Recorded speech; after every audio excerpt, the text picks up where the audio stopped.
Bismillahirrahmanirrahim. Assalamualaikum warahmatullahi wabarakatuh. Perkenalkan, nama saya Vina Amelia Yuliandi. Saya dari Fakultas Usuluddin Adab dan Dakwah, Prodi Manajemen Dakwah, dengan NIM 12408020. Baiklah, langsung saja di sini saya akan menjelaskan sedikit tentang sejarah perkembangan bahasa Indonesia. Sejarah perkembangan bahasa Indonesia dapat dibagi menjadi beberapa periode penting yang mencerminkan evolusi bahasa Indonesia. Bahasa ini sebagai bahasa nasional dan bahasa resmi di Indonesia. Yang pertama, bahasa Melayu sebagai asal usul bahasa Indonesia. Bahasa Indonesia berasal dari bahasa Melayu yang sejak zaman kuno sudah digunakan sebagai bahasa pergaulan di kawasan Asia Tenggara. Bahasa Melayu digunakan dalam perdagangan, politik, dan budaya di wilayah Kepulauan Nusantara, termasuk di kerajaan-kerajaan besar seperti Sriwijaya dan Majapahit. Sifatnya yang sederhana dan mudah dipelajari membuat bahasa ini meluas ke berbagai daerah. Yang kedua, Sumpah Pemuda 1928. Momentum penting bagi bahasa Indonesia terjadi pada 28 Oktober 1928 saat Kongres Pemuda II melahirkan Sumpah Pemuda. Salah satu poin dalam sumpah tersebut adalah menjunjung bahasa persatuan bahasa Indonesia.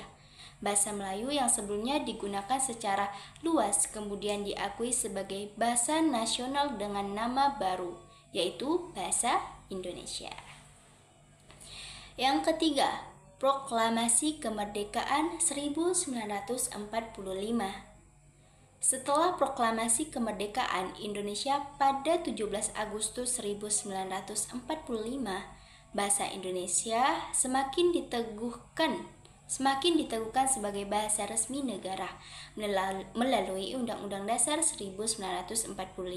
Pasal 36 Undang-Undang Dasar 1945 menyebutkan bahwa bahasa Indonesia adalah bahasa resmi negara yang menunjukkan status bahasa Indonesia sebagai simbol persatuan dan alat komunikasi nasional. Yang keempat, perkembangan pasca kemerdekaan. Setelah kemerdekaan, bahasa Indonesia terus berkembang seiring dengan perkembangan teknologi, pendidikan, dan komunikasi.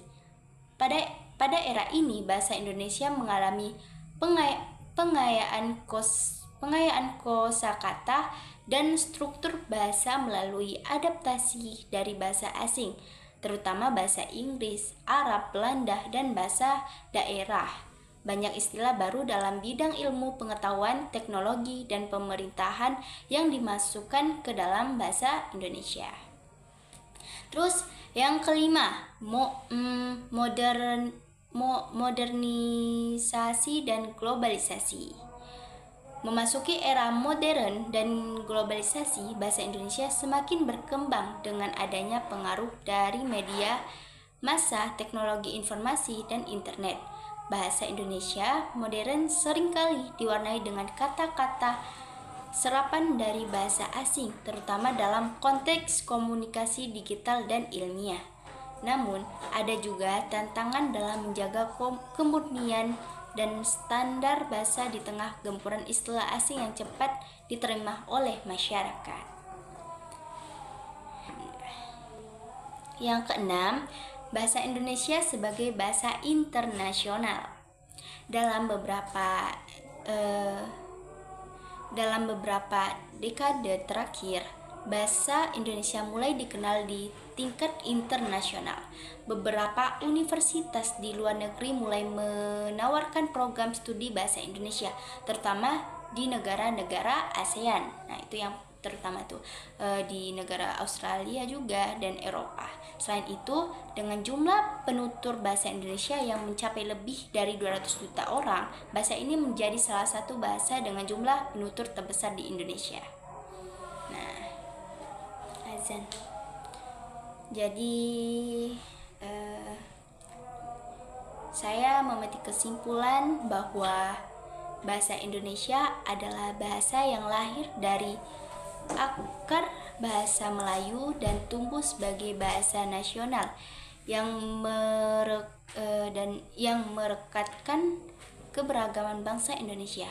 Sering berjalannya waktu, bahasa ini terus berkembang dan beradaptasi dengan pengaruh global sambil tetap mempertahankan identitasnya sebagai simbol persatuan dan kebanggaan nasional. Baiklah, mungkin sampai situ saja penjelasan dari saya tentang sejarah perkembangan bahasa Indonesia. Jika ada kesalahan, mohon maaf. Baiklah, terima kasih. Wabillahi. Wassalamualaikum warahmatullahi wabarakatuh. Bye bye.